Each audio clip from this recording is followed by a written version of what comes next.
ভিডিওটা একটু অন্যরকম কথা নিয়ে, এবারে ভিডিওটা হচ্ছে সায়ারা মুভি নিয়ে। ভালোবাসা নিয়ে কদিন আগে আমরা দেখলাম এই দেব আর শুভশ্রীর নতুন মুভিটা বেরোচ্ছে, সেটা নিয়ে একটা প্রিমিয়ার টাইপের হলো। তো সেখানে প্রচুর লোক এবং প্রচুর কথা ওদের প্রাক্তন ভালোবাসা নিয়ে, যে 10 বছরের আগের প্রেম আছে না ভুলে গেছে। আসল কথা মনে হয় কি, ভালোবাসা যদি ভালোভাবে ভালোবেসে ভালো করে আগলে রাখা যায় না, তো 10 বছর পুরনোই হোক বা 20 বছর পুরনোই হোক, এটা থেকে যায়। যেমন সায়ারা মুভিতে বানি নামক যে মেয়েটা, সে একজনকে ভালোবাসতো, তার কলেজ সিনিয়র ছিল। তারপর সে যাচ্ছে, যেদিন তার কোর্ট ম্যারিজ হওয়ার কথা, রেজিস্ট্রি হওয়ার কথা, সে তারা বাড়ির লোকরা কোর্টে চলে গেছে এবং ও মানে গেছে সেখানটায়। তারপর তার যে পার্টনার, সে বলল তাকে সে বিয়ে করতে পারবে না, কারণ সামনে ওর প্রমোশন আছে এবং তার সেখানে অন্য আরেকজনকে তার বিয়ে করতে হবে বলে সে তার মেয়েটার সাথে সম্পর্ক শেষ করে দেয়। শেষ করার পর মেয়েটা চলে যায় ডিপ্রেশনে। মোটামুটি 6 মাস মেয়েটা ঘর থেকে বেরোতে পারে না, কিছুই করতে পারে না, প্রচণ্ড মানে খারাপ অবস্থা ছিল। অনেক কষ্টে মেয়েটার মা তাকে বুঝিয়ে সুঝিয়ে কোনো এক জায়গায় ইন্টারভিউ দিতে পাঠায়। সেই ইন্টারভিউ দিতে যাওয়ার পথেই কিন্তু তার সাথে তার ছবির যে হিরো, মানে আমাদের পান্ডে সাহেব, মানে যে ছবির যার নাম ক্রিশ কাপুর, সেই ক্রিশ কাপুর সাথে তার দেখা হয়। তো দেখা কি করে হয়, যখন সে যাচ্ছিল ইন্টারভিউ দিতে, তখন তার একটা ডায়েরি রেখে চলে গেছিল জুতোর লেস লাগাতে গিয়ে। তারপর ফিরে এসে সে ক্রিশ কাপুর তাকে সে ডায়েরিটা দেয় এবং সেখানে সে ইন্টারভিউটা পাস করে যায় এবং তার চাকরিটা হয়ে যায় এবং তাকে বলা হয় সে এখানে ইন্টার্নশিপ হিসেবে কাজ করবে। কিন্তু বাণীকে সে ডায়েরিটা ফেরত দেয় এবং বাণী জিজ্ঞেস তোমার নাম কি, বলে একটু পরেই জানতে পারবে আমার নাম কি। ক্রিশ কাপুর তখন সেই বাণী যেই অফিসে ইন্টারভিউতে গেছিল সেইখানে গিয়ে তার সেই বসকে ডিসুম ডাসুম শুরু করে। কেন? সে কিছুদিন আগে একটা কনসার্ট করেছিল, সেই কনসার্টে ক্রিশ কাপুরকে ছাড়া বাকি সবাইকে, মানে অন্যান্য যে ভোকাল ছিল আর্টিস্ট বা সবাইকে বেশ বড় বড় ভালো রিভিউ দিয়েছে, আর মেইন ভোকাল আর্টিস্টকে অনেক ভালো রিভিউ দিয়েছে, কারণ সে একজন বড় আর্টিস্টের ছেলে। এটার জন্যই মার দিয়েছে। তারপর সে এসে তার সেই কনসার্টের বন্ধুদের সাথেও মানে ঝগড়া করেছে এবং বলেছে যে তো এরকম এরকম আমি মেরে এসেছি। তখন সেখানে তার বন্ধুরা বলে তো তোর সাথে এইভাবে আর সম্পর্ক রাখা যাবে না, তুই সবখানে মারপিট করে বেড়াস। সেইখানে সব কিছুর মধ্যে থেকে তার একজন বন্ধু সেখান থেকে তার সাথ ছাড়েনি, তার পাশে বেরিয়ে এসেছিল। তারপর কি করবে, তারপর সেই বন্ধুটি তাকে নিয়ে যায় প্রিন্স নামে একজন বড় বিজনেসম্যান, যে কিনা এরকম বিভিন্ন সিঙ্গারদেরকে বলে না, সিঙ্গারদেরকে আপলিফট করা যেটাকে বলা হয়। তো উনি একটা গান মানে একটা কনসার্ট করার জন্য সিঙ্গার খুঁজছিলেন। তো সেখানে যখন সে চেনে, ক্রিশের বেশ নাম ডাক আগে হয়েছিল, কারণ এর মাঝে কদিন এই ক্রিশ কয়েকটা কনসার্ট করে ফেলেছিল একা একাই এবং সেগুলি বেশ পপুলার হয়েছিল। তো সেখানে দাঁড়িয়ে উনি বললেন যে ঠিক আছে, তুমি আমার জন্য একটা দারুণ গান লেখো, মাত্র 2 দিন সময় দিয়েছে, 2 দিনের সময় মধ্যে একটা গান লিখো এবং তারপর সেটার উপরেই আমরা যা করার করব। এখন 2 দিনের মাঝে কোথা থেকে গান আসবে? ক্রিশ যখন ডায়েরিটা ফেরত দিয়েছিল তখন একটা গান, হাফ লেখা গান দেখেছিল বাণীর কাছে আছে, সেই লিরিক্সটা ক্রিশের খুব পছন্দ হয়েছিল, কিন্তু এটা হাফ ছিল, তো সেটা একটা ফুল লেখাটা লাগে। ক্রিশ তখন বাণীর সাথে দেখা করলো এবং সে বললো যে তোমার মানে আমার এই গানের ফুল লিরিক্সটা লাগে, কিন্তু বাণী তখন বলল যে বাণী তখন রাজি হলো। তারপরে বাণী তার যে অফিসে চাকরি করে সেখানেও বললো যে আমি কিসের জন্য গান লিখছি। সে অফিসের যে ওনার, তারা মানে নট ওনার বাট সিনিয়ররা রাজি হয়ে গেল এই গানটা লিখছো, ঠিক আছে, আলটিমেটলি তো পাবলিসিটি ওরা পেয়ে যাবে যে ওদেরই কোনো এমপ্লয়ি এই গানটা লিখেছে। কিন্তু যখন গান লেখার কথা বলা হলো এবং যখন ক্রিশ তাকে ঘরে এনে বললো লিখো লিখো লিখো, ও আর কিছুতেই লিখতে পারছে না। তখনও একটা কথা বলেছে যে গান লিখতে গেলে মোটিভেশন লাগে, ইন্সপিরেশন লাগে, একটা স্পেস লাগে, একটা মোমেন্ট লাগে। সেই মোমেন্টটাকে আমরা ক্রিয়েট করি, সেটা গানই হোক, আমরা সবাই জানি যে কোনো মোমেন্টকেই ক্রিয়েট করে, সে গানের লিরিক্স হোক বা কবিতার কথাই হোক। তো তখন ক্রিশ ওকে বাইরে নিয়ে গেল একটা ক্রিকেট মাঠে। ওখানে ক্রিশ কিছু ক্রিকেট ব্যাটিং বলিং করছিল, ওই সময় কিছু সিনারি দেখে, ওইসব দেখে ওর তখন বাণীর তখন কিছু লাইন মনে আসলো এবং সেই লাইনগুলি সে লিখলো। লেখার পর ক্রিশকে পাঠালো। ক্রিশের এই লেখাগুলি খুব দারুণ লাগলো। পরের দিন যখন বাণী অফিসে গেল, ক্রিশ পুরো গানটা কম্পোজ করে বাণীকে পাঠালো এবং ভীষণ ভালো লাগলো। তো যখন লেখাটা পাঠানোর পর ভালো লাগার পর ক্রিশ ভাবলো যে এখানে ওই ওনারকেও পাঠালো, মানে প্রিন্সকেও পাঠালো। প্রিন্সও খুশি হলো এবং বললো যে এই গানের মানে কপিরাইট টাইপের সব কিছু দেওয়া হবে। কিন্তু ইন দ্য মিন টাইম ক্রিসের কাছে আসলো একটা পুলিশ, এসে বললো যে একজনের নাম বলো, তুমি কমুকে চেনো? তখন বললো হ্যাঁ চেনো। সেটা চেয়েছিল কে? সে ছিল তার বাবা। তো তার বাবা কোথাও ড্রিঙ্ক করে খুব অশান্তি করছিল এবং হিজ মানে ফুল ড্রাঙ্ক, এবং সে ড্রাঙ্কার্ড পুরোপুরি। তখন ঠিক করা হলো তাকে কোনো একটা ভালো রিহ্যাবে দেওয়া হবে, কিন্তু ভালো রিহ্যাবে দিতে গেলে প্রচুর টাকা দরকার, এবং সে কোথাও গিয়ে কথাও বললো, সেখানে তার কাছে একটা বিশাল অ্যামাউন্ট চাওয়া হলো। তখন ক্রিস বললো কোথা থেকে এই অ্যামাউন্ট লাগবে? তখন সেই যে প্রিন্স যে কিনা তার এই কনসার্ট করার জন্য মানে উইলিংলি ছিল, তাকে গিয়ে বললো আমার কপিরাইট টাইপের কিছু লাগবে না, তুমি জাস্ট আমাকে এত টাকা দিয়ে দাও, না আমি তোমাকে পুরো ব্যাপারটাই মানে গান তুলে গান উঠিয়ে লিরিক্স সব তোমাকে দিয়ে দিলাম, আর তুমি শুধু আমাকে 9 লাখ টাকা দাও। তো 9 লাখ টাকা দিয়ে ওর ক্রিয়েটিভিটিটা পুরোটা বিক্রি করে দিল। কার জন্য? বাবার জন্য। তারপর সেই টাকা নিয়ে বাবাকে সেই রিহ্যাব সেন্টারে পাঠালো। তারপর যেদিন কনসার্ট হলো, সেই কনসার্টের দিন ওদেরকে টিকিট দেওয়া হলো। তখন সে টিকিট দেওয়ার পর দুজনেই ওরা দেখতে গেল, কিন্তু কনসার্টে দেখতে গেল, কিন্তু কনসার্টে যখন দেখতে গেল হঠাৎ করে দেখলো যে ক্রিস আর বানি তখন দুজনের কাছে আসলো, দুজনের যে একটু ফিলিংস হলো, যে একটা কষ্টের জায়গা দুজনের মাঝেই ছিল। তখন বানি তার জীবনের যে মহেশ নামে যে লোকটা, মানে তার যে সিনিয়র ছিল, যার সাথে তোর অ্যাফেয়ার ছিল, সে কথাটাও সে বলে দিল। বলার পর কোথাও না কোথাও দুজন একটু অন্তরঙ্গ হলো। অন্তরঙ্গ হওয়ার পর যখন ও বানি ফিরে আসছে, আসার পর বানিকে যখন নামাতে গেল সেই বাড়িতে, তখন সেই বাইকের নামালো, তখন কিন্তু বানির বাড়ির লোকরা দেখে ফেললো যে ক্রিস নামাচ্ছে। তখন মানে সাধারণত কি হয়, যে কোনো মুভিতে হিরোইনদের খুব একটা স্পেস দেওয়া হয় না, ফাইটিং টাইটিং এসব নিয়ে চলে যায়। কিন্তু এখানে দুজনেই নিউ হিরো অ্যান্ড হিরোইন, মোটামুটি এখানে হিরোইনকেও সমান স্পেস দেওয়া হয়েছে। অ্যাক্টিং স্কিল দুজনেরই ভালো, সুপার ডুপার রোমান্স, গানের তো তুলনা হয় না, এবং প্রতিটি মানুষ মানে প্রতিটি যারা ক্যারেক্টার তারা তাদের ইসে অনুযায়ী দারুণ করে অ্যাক্টিং করেছে।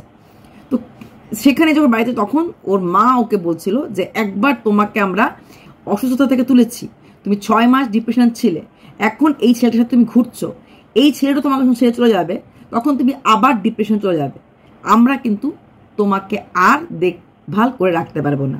অ্যাকচুয়ালি ক্রিস এসেছিল ও বানির একটা জিনিস মানে ফেরত দিতে, তো সেখানে ফেরত দিতে এসে এই কথাগুলি শুনে ফেললো যে আমরা কিন্তু তখন তোমার আর সাথ দেব না।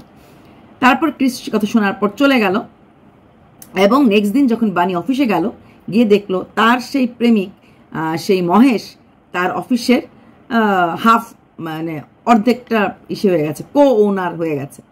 তো এবং সঙ্গে সঙ্গে বানি মহেশকে দেখার সাথে সাথে সে তার ক্রিস্টিসকে ভুলে গেল, আমরা মহেশের সাথে মানে সেই পুরনো জায়গায় চলে গেল, মানে বুঝে ভালোবাসা ভোলা যায় না। তো তারপর যখন চলে গেল সে আগের জায়গাতে, তারপর মহেশ তাকে নিমন্ত্রণ করলো যে নেক্সট দিন ওর একটা পার্টি আছে, সেই পার্টিতে যেন অ্যাটেন্ড করে। কিন্তু ইন দ্য মিন টাইম যে বানির মা বানিকে বকছিল না, তুমি একবার ডিপ্রেশনে গেছো, একবার হ্যান করেছো, তুমি এরকম তোমার অবস্থায়, বানি সেদিন অফিস থেকে ফেরার পথে কিন্তু ডাক্তারের কাছে গেছিল, এবং ডাক্তারের কাছে যাওয়ার পর ডাক্তার তাকে নানা রকম টেস্ট করার পর বুঝতে পারলো তার একটা আলজাইমার বলে রোগটা তার আছে, কারণ সে অতীতটাকে মনে রাখতে পারে, ফট করে বর্তমানটা ভুলে যায়। যখন সে পার্টিতে গেল, সেই নেক্সট দিনের পার্টিতে, এবং সমস্ত রিপোর্ট তার ব্যাগেই ছিল। আর এদিকে ক্রিস যাবে তার বন্ধুদের সাথে অন্য শহরে কনসার্ট করতে, আর বানিও বলেছে তোমার এখন লক্ষ্য হওয়া উচিত শুধু গান আর গান আর গান। কারণ মাঝখানে ক্রিস যে বন্ধুদের সাথে থেকে দূরে চলে গেছিল, বানি যখন দেখছে ক্রিস একটু আপসেট, বানি তাকে জোর করে নিয়ে তার পুরনো বন্ধুর সাথে মিল করে দিল। মিল করার পর বানি ওদের জন্য গান লিখতে থাকলো, আর ওরা নানা রকম গান গাইতে থাকলো। এবং তারপর যখন ওরা কনসার্টের জন্য কোনো মানে বাইরের জায়গায় অন্য জায়গায় যাবে, তো আর বানি গেল সেই পার্টি অ্যাটেন্ড করতে গিয়ে মহেশের সঙ্গে যখন দেখলো, মহেশের সাথে সে ভুলে গেল যে মহেশ ম্যারিড, সবকিছু ভুলে গেল। সে আবার সেই প্রাক্তন প্রেমিক মানে প্রেমিক ভাবেই ভাবতে শুরু করলো। ইন দ্য মিন টাইম মহেশের স্ত্রী যখন আসলো যে কে সে, তখন মহেশ পুরোপুরি উল্টো পাল্টা কথা বললো যে দেখো সে তার আমার কাছ থেকে সে এক্সট্রা সুবিধা নিতে চাইছে। তখন তাড়াতাড়ি করে ওরা বানিকে মেরে ধাক্কা দিয়ে ওকে বার করে দিল সেই পার্টি থেকে। আর যাবার সময় বানি ওই ব্যাগটা ছেড়ে চলে গেছে। ক্রিস তখন যাবে অন্য শহরে করতে, তো বানিকে বারবার ফোন করছিল, বানি ফোন উঠাচ্ছিল না। In the meantime security guard phone উঠালো, ওঠানোর পর বলল যে বাণীর সাথে কি হয়েছে না হয়েছে। ক্রিস সেই ট্যুর ক্যান্সেল করে চলে আসলো বাণীর কাছে। আসার পর দেখলো ব্যাগের মধ্যে সেই প্রেসক্রিপশন, যেখানে তার রোগের সিস্টেমগুলি বলা হলো, এবং বলা এটাও হলো যে ট্রিটমেন্ট শুরু না করা হয় তাহলে পরবর্তীকালে এটা আরও বিশাল আকারে ধারণ করতে পারে। ক্রিস শুরু করলো তখন বাণীকে নিয়ে বিভিন্ন জায়গায় যাওয়া, ঠান্ডা জায়গায় যাওয়া, মানে যাকে বলে তাকে তার মনের দিকটাকে স্থির রাখা এবং তার নানা রকম যত্ন করা সব কিছু। ইন দ্য মিন টাইম কখনো ওর মেমোরি ফিরে আসে, কখনো চলে যায়, কখনো ফিরে আসে, কখনো চলে যায়। তারপর ওরা আবার ফিরে আসলো ওদের জায়গায়, প্রিভিয়াস জায়গাতে। আসার পর একটা আবার কনসার্ট। সেই কনসার্টে ক্রিসকে একটা গান লিখে দিল এবং বলল যে অবশ্যই তুমি গানটা গাও, এবং সেই গানটা গাইলে পরে দেখবে মানে তুমি যখন যেখানে এইসব গান করবে, মানে একটা সায়ারা একটা তারা দেখিয়ে বললো দেখো এই তারাটার সময় একা থাকে কিন্তু সে তার নিজের ভাবেই চলে। তারপরে বললো তারপরে কিসের সেই কনসার্ট, কিন্তু সেই কনসার্টটা যে স্পন্সার করেছে সেটা হচ্ছে সেই তার প্রাক্তন প্রেমিক মহেশ। যখন কনসার্টে গেল ক্রিস স্টেজে, এবং ও বাণী বলেছিল তখন তুমি স্টেজে উঠবে তখন তোমাকে আমি আজকে আই লাভ ইউ বলবো, কিন্তু যখন সে কনসার্টে গেল গিয়ে দেখলো সেই মহেশকে দেখে সে আবার ভুলে গেল তার এই কনসার্টের কথা, সব কিছু ভুলে গেল। এবং ক্রিস হঠাৎ করে দেখলো যে বাণী নেই, কোথায় কোথায় কোথায়, দেখা গেল মহেশ ততক্ষণে ওকে ফুসলিয়ে ফাসলিয়ে একটা প্রাইভেট রুমে নিয়ে চলে গেছে। ক্রিস সেখানে দৌড়ে গিয়ে পৌঁছলো, এবং পৌঁছানোর পর যা হয় বকাবকি মারপিট শুরু করলো। আর সেই মারপিট দেখার পর উল্টো বাণী ক্রিসকেই ছুরি নিয়ে বললো তুমি কেন আমার প্রেমিকের সাথে খারাপ ব্যবহার করছো, তুমি কে, এরকম মানে ও তো আবার মেমোরি লস হয়ে গেল। আর এরকম মারপিট দেখার পর মানে ক্রিসেরও হাত কেটে গেল, রক্ত বেরোচ্ছিল। এসব দেখার পর মহেশ ওখান থেকে পালিয়ে চলে গেল। ক্রিস বুঝে গেল ওর আর কিছু মনে নেই, ও সেই মহেশই করতে থাকলো। তারপরে সেই রাতটা কাটলো, পরের দিন সকালে ঘুম থেকে উঠলো, ওটার পরে ক্রিসকে দেখে বললো তোমার শো নেই, আর যেহেতু স্পন্সারকে মারা হয়েছে তো শোটা ক্যান্সেল হয়ে গেল। বললো হ্যাঁ কাল রাত আমাদের শো হয়ে গেছে, তুমিও খুব এনজয় করেছো, তুমি ঘুম থেকে উঠেছো, তো এইসব বললো। এদিকে ক্রিসের বাবা বলছে তুমি একটা মেয়ের জন্য তোমার নিজের কেরিয়ারটা তুমি নষ্ট করছো এভাবে। তো ক্রিস বললো না আমি তো আগেই নষ্ট হয়ে যাচ্ছিলাম, এই মেয়েটার জন্যই তো আমি অলরেডি এখন মতো টিকে আছি। তো এইগুলি বললো। তারপর তখন ক্রিস বললো বেরোচ্ছে, তখন কোথায় যাচ্ছ, তখন বলছে আমার এক বন্ধু গার্লফ্রেন্ড তাকে ছেড়ে চলে যাচ্ছে অনেক দিনের জন্য। তখন তাকে আমি সেই বন্ধুও চলে যাচ্ছে, যেহেতু তার গার্লফ্রেন্ড চলেছে বন্ধু চলে যাচ্ছে, তখন বললো ঠিক আছে তাহলে আমি একটা গান লিখে দিই, তোমার সেই বন্ধুর গার্লফ্রেন্ড যেখানেই থাকুক না কেন সে ফিরে আসবে। সেই গানটাই হলো সায়ারা। তো সেই গানটা শোনার পর তোমার সেই লস্ট বিলাভেড তোমার বন্ধু ফিরে আসবে। যে কোনো গার্লফ্রেন্ড যখন তার কোনো প্রেমিকের মুখে গানটা শুনবে সে ফেরত চলে আসবে। তো এই গানটা লিখে দিল। তারপর ক্রিস গেল বন্ধুদের সাথে দেখা করে যখন ফেরত আসলো, এসে দেখলো যে তার ঘরের কোথাও আর এসে বাণীকে পেল না। সমস্ত রিসোর্ট দেখলো বাণী কোথাও নেই। তারপর তার মনে পড়লো বাণী বলেছিল যে সাইয়ারা গানটা গাইলে পরে যেখানে যে থাকুক না কেন সে ফেরত আসবেই আসবে। সে মনে করার পর সে তার সঙ্গে সঙ্গে অনেক কিছু ভাঙচুর করে চলে গেল সেই স্টুডিওতে গিয়ে সেই গানটা গাইলো। তখন বন্ধুরা বুঝলো সামথিং হ্যাপেন্ড। তো বললো কি হলো, তখন বললো বাণীকে কত খুঁজে পাওয়া যাচ্ছে না। তারপর থেকে ক্রিস বিভিন্ন পার্টে ওয়ার্ল্ডের বিভিন্ন পার্টে ট্যুর করতে থাকলো, এবং সমস্ত জায়গাতেই সেই সায়ারা গানটা করতো, এবং বিশাল বিশাল তার নেম ফেম মানি সবই হতে রাখলো। তো এরকম করতে করতে একদিন ওর বন্ধুরা এই সাইয়ারা গানে কটা রিলস হয়েছে, কে রিলস করেছে এরকম দেখেছে। হঠাৎ করে দেখলো একটা রিলসে শুধু একটুকুন চোখ দেখাচ্ছে একটা মেয়ে। তো বুঝে গেল এই মেয়েটা আর কেউ না, বাণী। সঙ্গে সঙ্গে তার বন্ধু তাকে দেখালো। তখন সেখানে যে প্রোগ্রাম ছিল সেই প্রোগ্রাম ক্যান্সেল করে কোথার থেকে পোস্ট করা হয়েছে সেই পোস্টটা দেখে সেই জায়গায় আসলো। আসার পর সেখানে একটা চিঠি দেওয়া হলো তার হাতে, যেটা কিনা বাণী ওকে লিখেছিল। এবং একটা রুমে দেখানো হলো যেখানে বাণী সারা রুম শুধু ক্রিসের ছবি লাগিয়ে রেখেছে। এবং তখন সেখানে আসার পর তারপরে বাণীর সাথে পরিচয় করালো, বাণীর সঙ্গে দেখা করালো। তখন কিন্তু বাণীর কিছুই মনে নেই। বাণী ওকে জিজ্ঞেস তোমার নাম কি, হ্যান কি, সব ভুলে গেছে। তখন ক্রিস বললো চলো এক জায়গায় যাই, যেখানে গেলে পরে আমরা যদি নতুন করে বাঁচতে পারবো, নতুন কোনো গান লিখতে পারবো। যেটাও সবসময় বলতো গান লিখতে গেলে, কিছু করে বাঁচতে গেলে ইন্সপিরেশন লাগে, হ্যাঁ, মোমেন্ট লাগে, স্পেস লাগে, হ্যাঁ, মোটিভেশন লাগে। সেটা করতে গিয়ে সেইখানে গিয়ে আবার ক্রিস ওই ব্যাট বল যেটা করতো ক্রিকেট ফিল্ডে, সেখানে সেটা করতে শুরু করলো। যেই শুরু করলো হঠাৎ করে বাণীর মেমোরি ফেরত আসলো এবং সে কৃষ কাপুর আই লাভ ইউ, তো যখন একবার বলেছে তো পাত্তা দেয় না, ও চাই ওরকম করে বলে এক সময় আবার ভুলে যায়, তারপরে আবার 2 বার 3 বার যখন বললো তখন বুঝতে পারলো যে তার মেমোরি ফেরত এসেছে এবং সে কৃষের সাথে কি করেছিল না সব মনে পড়েছে। তারপর সে কৃষকে বলল, সেদিন তুমি তো আমাকে কিছু বলনি শোতে কি হয়েছে না হয়েছে, কিন্তু আমি ভিডিও ক্লিপিংসে মানে যেগুলো আমরা বের হয় না সোশ্যাল মিডিয়াতে দেখতে পেলাম নিউজে যে আমি এরকম এরকম কাজ করেছি এবং তুমি মেরেছো এবং সেই শোটা হয় নাই। তারপরে আমি বুঝলাম যে আমি থাকলে পরে তুমি আর কোনো দিকে কিছু করতে পারবে না, সবসময় তোমাকে বাধা দেবো, তাই আমি তোমার থেকে অনেক দূরে চলে যেতে চাইলাম। সেখানে যাওয়ার পরও আমি অনেক সময় তোমার গানটা দেখতাম, কিছু না কিছু মনে হতো, কোনো সময় মনে হতো, কোনো সময় ভুলে যেতাম। তারপর তো ওদের দেখা হলো, মিল হলো এবং আলটিমেটলি কিন্তু ওদের মিল হয়ে গেল, কারণ কৃষ তো জেনে শুনেই ওকে আপন করেছে। তার মানে কি, যখন কেউ কাউকে ভালোবাসে তার সমস্ত কিছুটা নিয়েই ভালোবাসে, তার ভুল কিছু না, সে ডিউ টু সিকনেস ও ভুলে যেত ওর কি আছে না আছে। অ্যালজাইমার রোগের এরকমই হয়, তার একটা পাস্ট আছে, তার একটা মহাশয় প্রেমিক ছিল, এদিকে কৃষের একটা প্রবলেম ছিল, তার বাবা ড্রাঙ্কার্ড, আবার কৃষের আবার একটু রাগও বেশি, সব কিছু মিলিয়ে কিন্তু ওরা একে অপরকে আঁকড়ে রেখেছে। তাই ভালোবাসার কাছে কখনোই কোনো রোগ শোক কষ্ট টিকতে পারে না, আলটিমেটলি হাসি মুখে সবাইটা এড়িয়ে চলে। সেদিন যখন সেই মুভিটাতে দেব আর ও আসলো কাছাকাছি, শুভশ্রী, তো অনেক প্রশ্ন, ব্লক থেকে আনব্লক, আনব্লক থেকে ফলো, তারপর এমনি, তারপর হ্যাঁ, তারপর অনেক কথা, কারণ ওরা একে অপর থেকে অনেক দূরে চলে গেছিলো এবং একে অপরকে টোটালি অ্যাভয়েড করছে, যেটা কিন্তু দেব বলেছে যে যদি কোনো জায়গায় আমাদের দেখা হওয়ার চান্স থাকে সেই জায়গাগুলিতে আমি যেতাম না, আমি অ্যাভয়েড করতাম। কিন্তু শুভশ্রী বলেছে না, আমাদের অনেক সময় অনেক যে ওদের এগুলি হয় না যে মুভির যে অ্যাওয়ার্ড ফাংশন, সেখানে দেখা হতো, তখন দেব বলছে দেখা হতো ওই দিকে আমি এইদিকে, হ্যাঁ, মানে আলাদা আলাদা দুটো জনের, কারণ দুজনেরই সংসার আছে। কারণ আমরাও জানি দেব রুক্মিণীর হয়ে গেছে আর শুভশ্রী নট অনলি ম্যারিড, 2 বাচ্চার মা হয়ে গেছে, কিন্তু একটা অভিমান ভরা ছিল সেই পুরোটা ইন্টারভিউ। কিন্তু তাদের এই পুরনো নাচগুলি, পুরনো গানগুলি অনেকেরই চোখে পড়েছে। দেব প্রচণ্ড নার্ভাস ছিল, প্রচণ্ড ফ্লার্টি টাইপ ছিল, আর শুভশ্রী ছিল অনেকটা ম্যাচিওর্ড।